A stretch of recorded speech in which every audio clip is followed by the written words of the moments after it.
Awesome, John. Thank you so much for being here with us.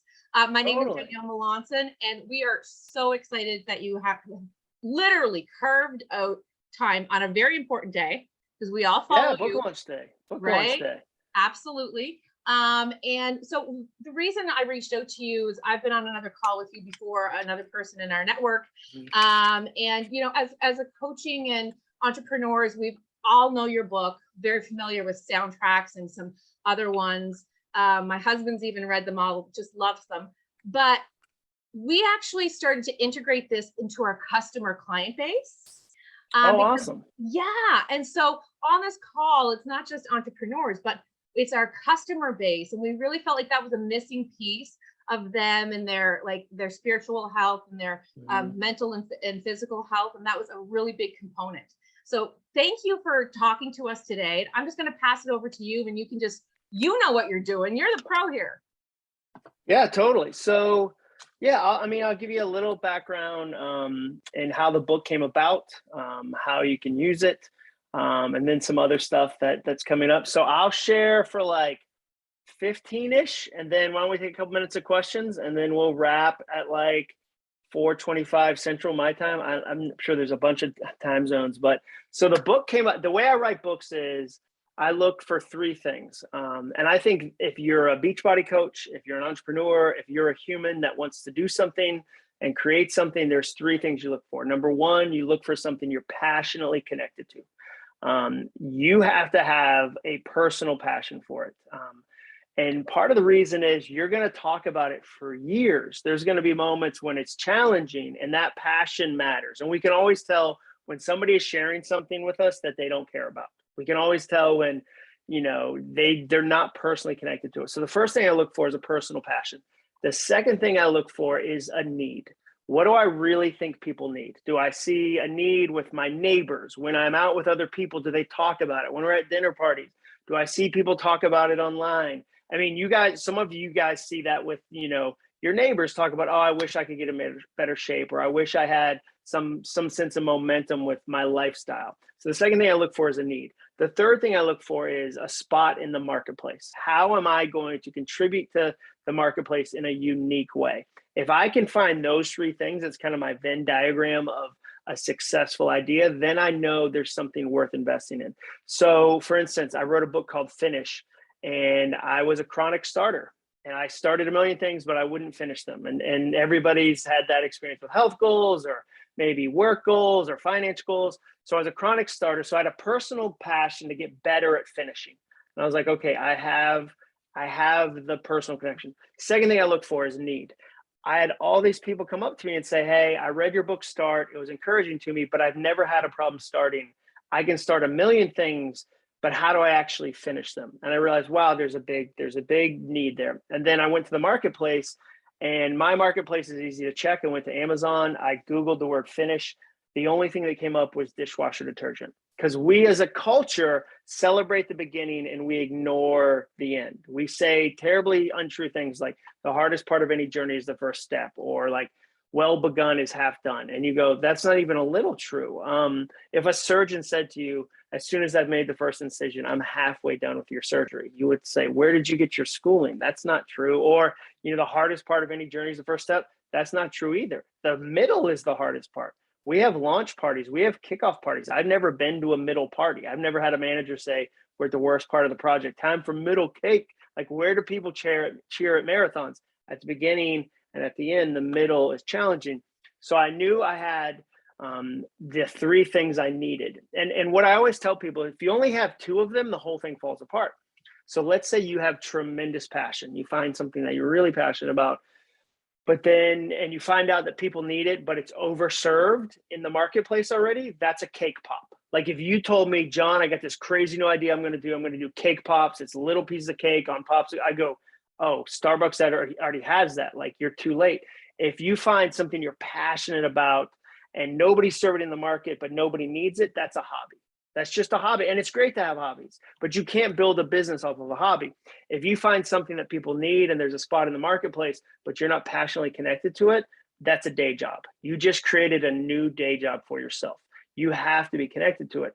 So with Soundtracks, my latest book, I really felt like I'm an overthinker. My poor wife has said that to me a million times. I think you're overthinking that. I think you're overthinking that.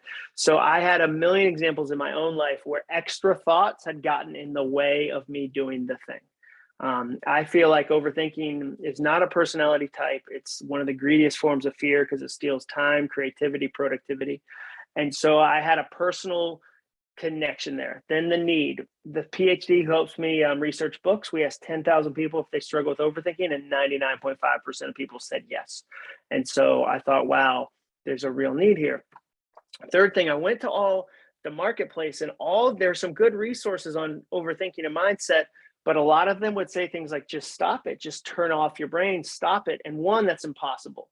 Like, I love meditation, quiet time, whatever you want to call it. That's 30 minutes of your day. Like, what about the other 23 and a half hours that you have a thinking machine going?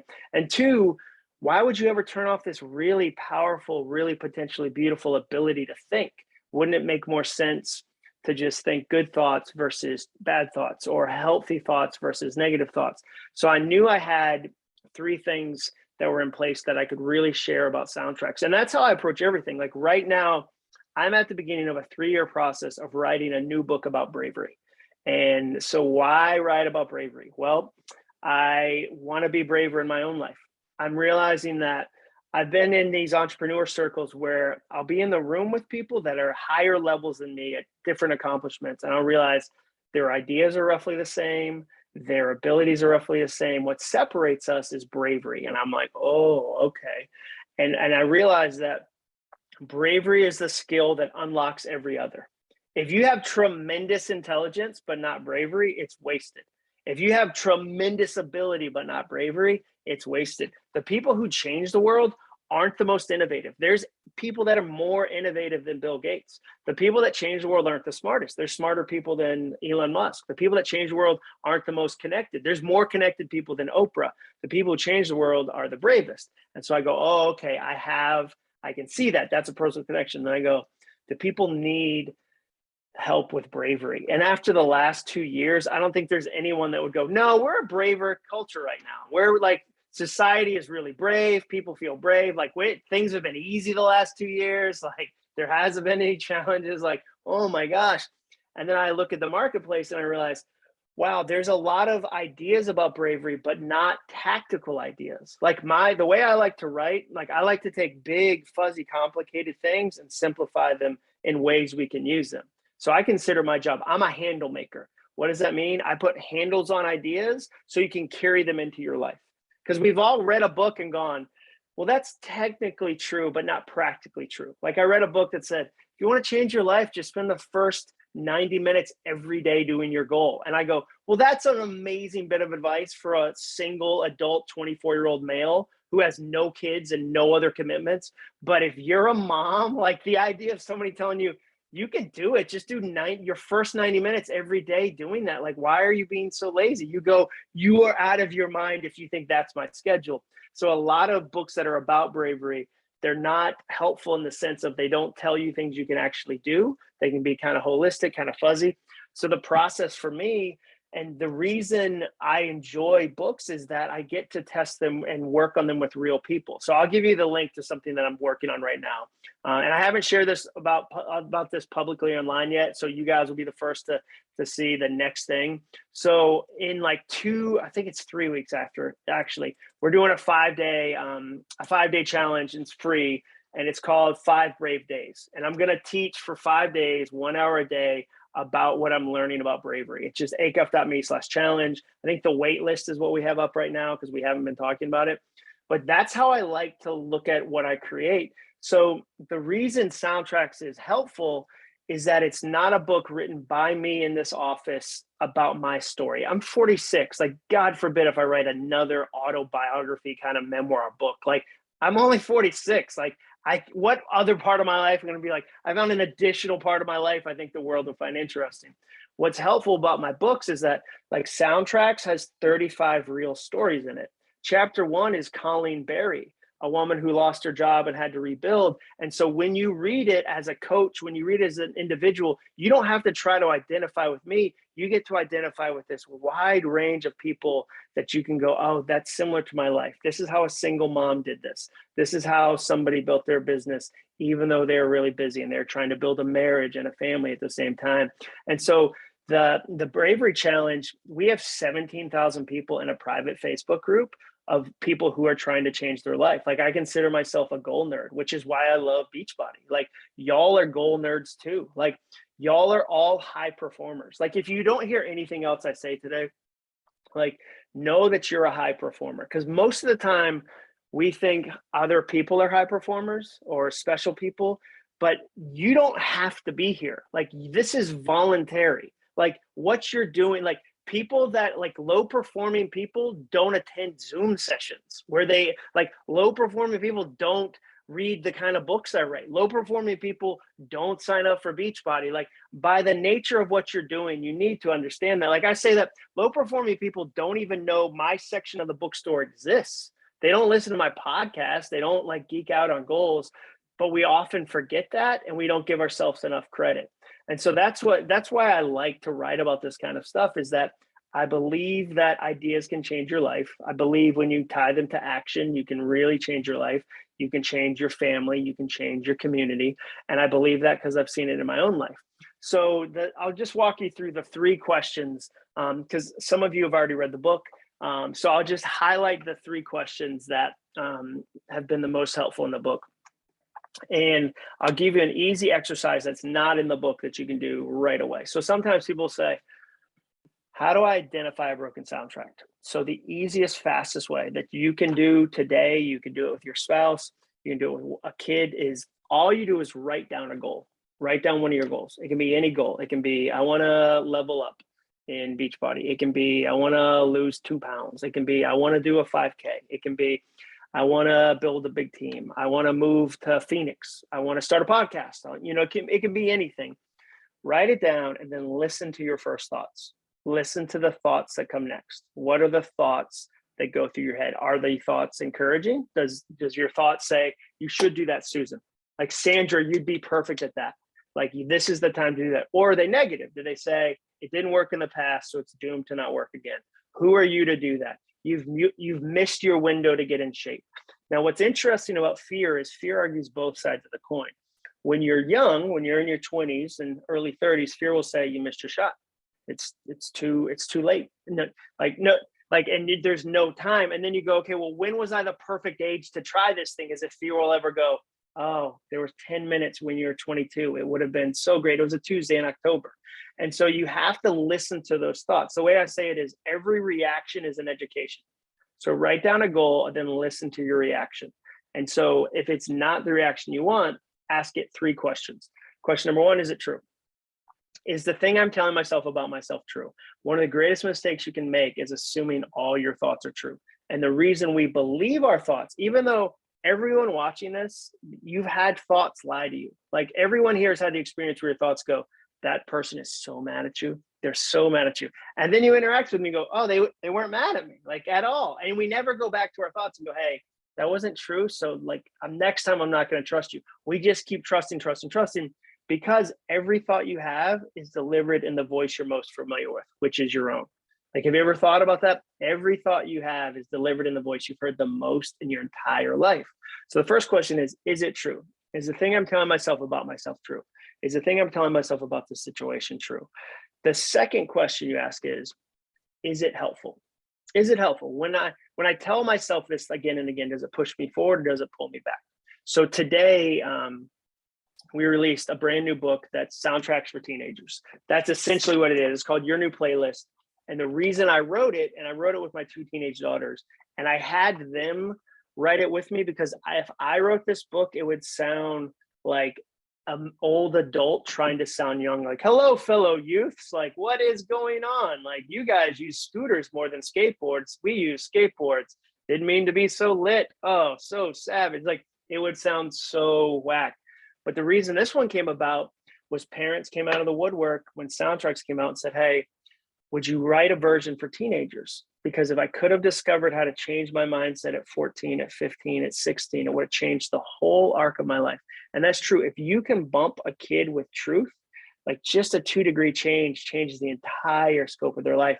I work with people in their 40s. I work with executives, and they're being given often, like they're offered bigger jobs, leadership opportunities, and they'll go, no, I'm not a leader, I'm not a leader, I'm not a leader. And if you pull the thread, you find out that somebody at 15 said you're not a real leader or a natural leader, and they believed that because they were impressionable, and the person who said it was in a position of authority, and they've listened to that voice for 30 years.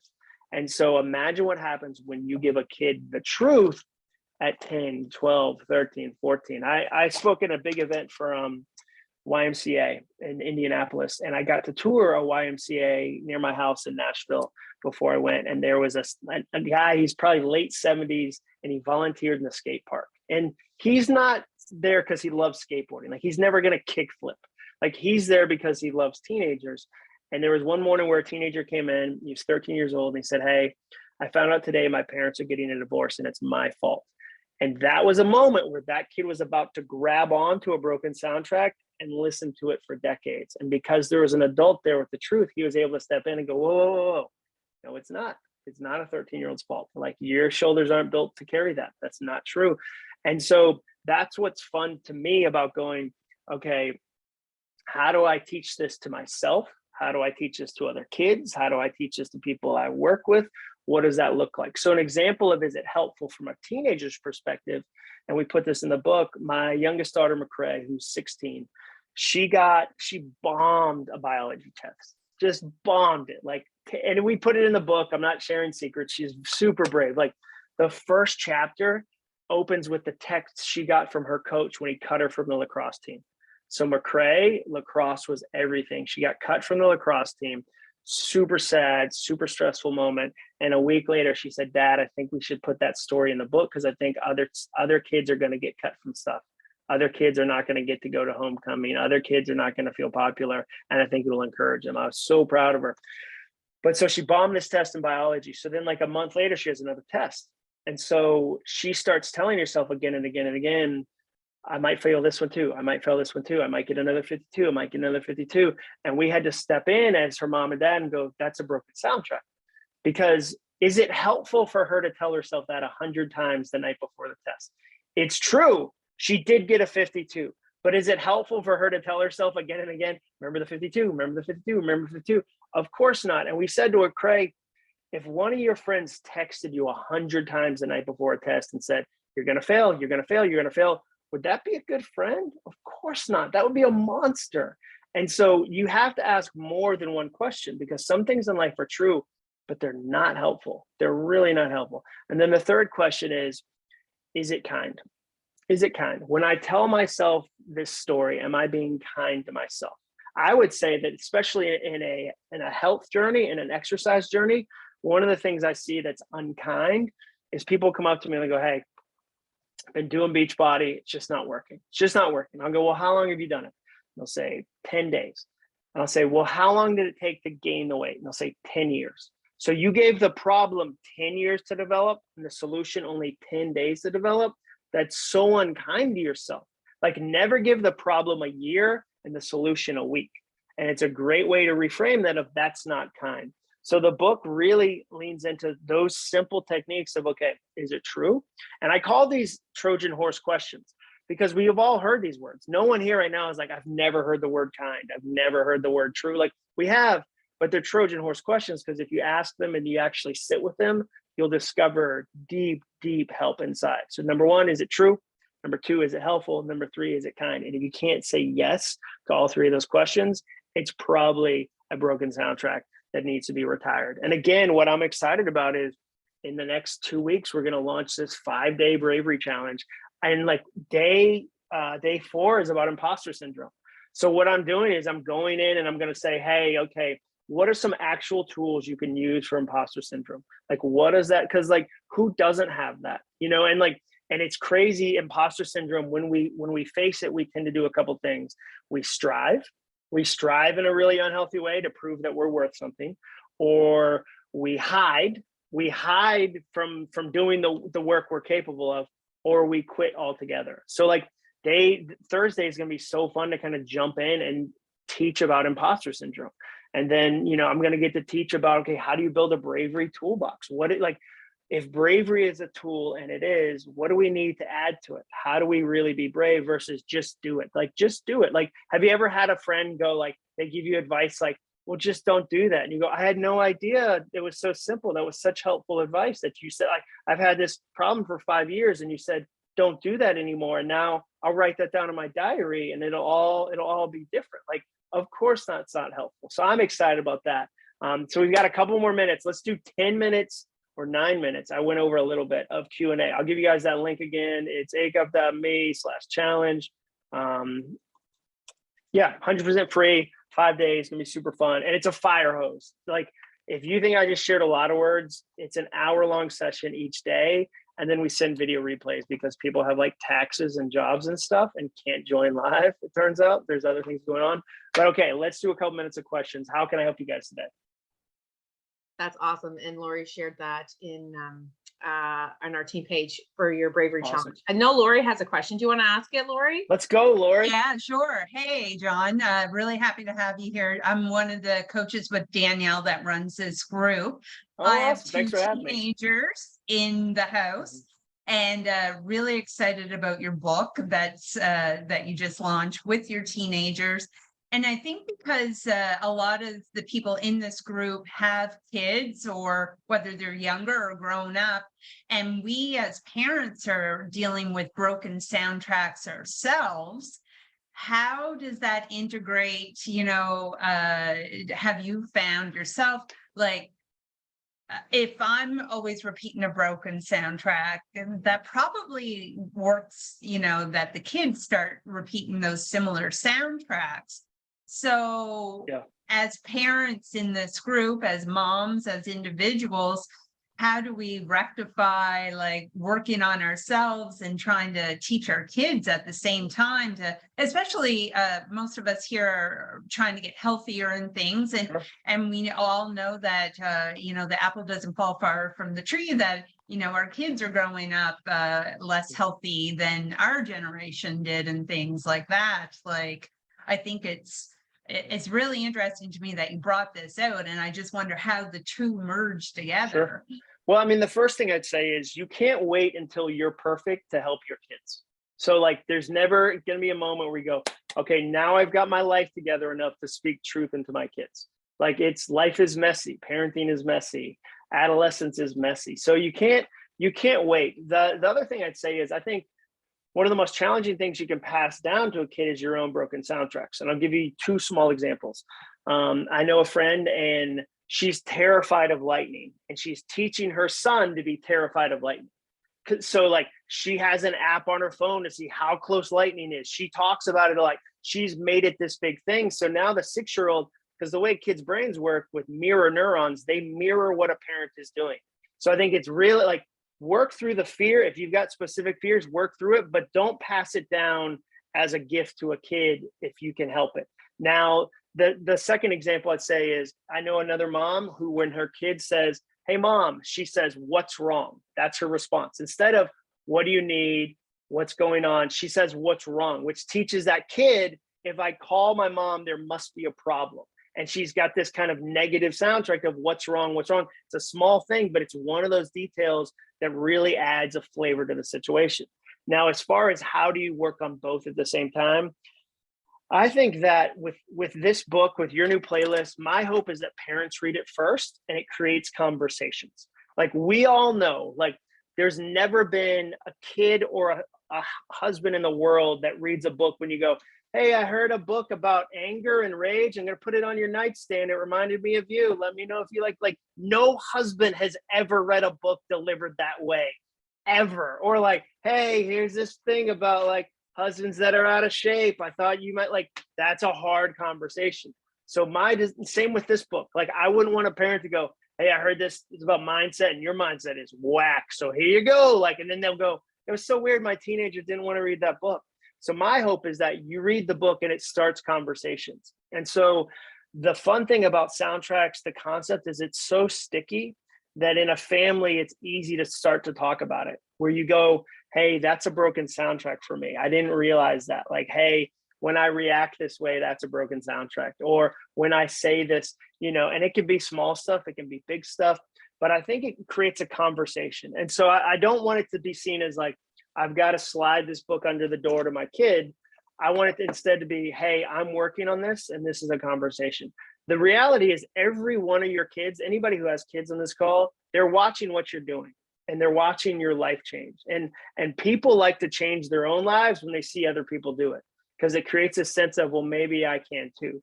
And so the other thing is, I think there's this old school parenting mentality that if I share my weaknesses with my kids, they won't trust my strengths. And the new school is if I pretend I don't have weaknesses, they won't trust my strengths. When you share a weakness with a kid, it creates a connection. And you have to share that in appropriate ways. Like, I'm not saying you should be like, boy, me and your dad fight a lot. Like, I'm not saying there's healthy ways and unhealthy ways, but it's okay to say, yeah, I was nervous about this thing and I overcame it. And I had this broken soundtrack that I don't get to do this. And I did it and it worked. Like, it's good. And often, like, if you share with a kid, like, hey, I've got a bit of an anger issue I'm working on, they're never surprised. They're never like, what? I had no idea. We call that happy screaming in the kid family. Like, they're never surprised. So I think vulnerability goes a long way, Lori. I think patience goes a long way. And I think the conversation of making it. And then, like, I always say the new soundtracks so often your kids roll their eyes. Like, my kids, when I say everything's working out for us, they go, oh, here we go. Like, we get a dope parking spot. Hey, why'd we get this? Everything's always working. Like, I say that constantly. Like, and I'll ask them, like, when we get a restaurant and they go, it's an hour wait, and they see us in 10 minutes, I go, as we're walking to the table, I'm like, hey, why did this happen? And they go, everything's always working out for us. So I like to take a teenage eye roll as I'm getting through. I'm getting like that. I'm flipping that from a negative into I'm getting through. All right. One more question. And I could talk about this stuff all day because I love it. Anybody else have a question for John? Sarah Scott, Kim Acker, Sandra, Susan McDonald. What are we doing? Luann, Heidi Connors. Heidi does. I know Heidi does. She's just sure like, no. I love it. I just want to say thank you so much. I love that you've done so much stuff here. And I think, when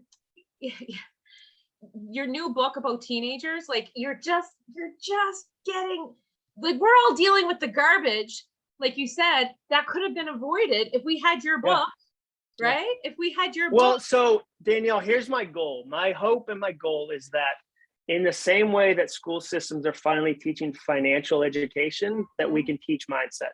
The problem is there's no class in 8th grade that goes, your mindset really matters, and high school's challenging, and Mean Girls isn't a movie, it's a documentary. Like, as a dad of teenage daughters, I learned that firsthand. Like, Mean Girls isn't a movie, it's a documentary. Like, but we have nobody ever teaches us that, like, your mindset matters. We just kind of wing it. And so my hope is that this book, other books that other people write, will be a resource for students. Like, and the last thing I'll say, imagine the challenge kids have. Like, when I was, like, our kids, when they were in elementary school, couldn't bring a birthday invitation to class because the school said, you'll invite some people and not other people. So we have a rule as a school, you have to invite people after school, great rule.